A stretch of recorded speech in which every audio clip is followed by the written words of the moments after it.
Even now, in this very room, you can see it when you look out your window or when you turn on your television. You can feel it when you go to work, when you go to church, when you pay your taxes.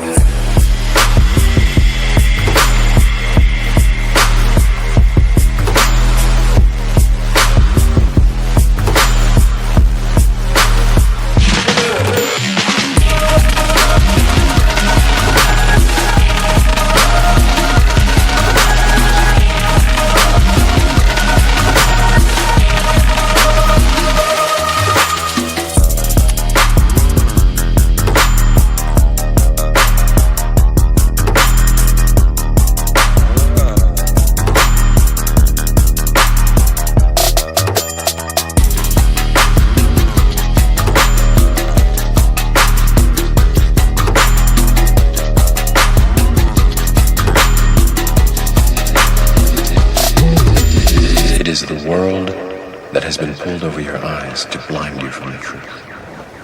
What truth? That you are a slave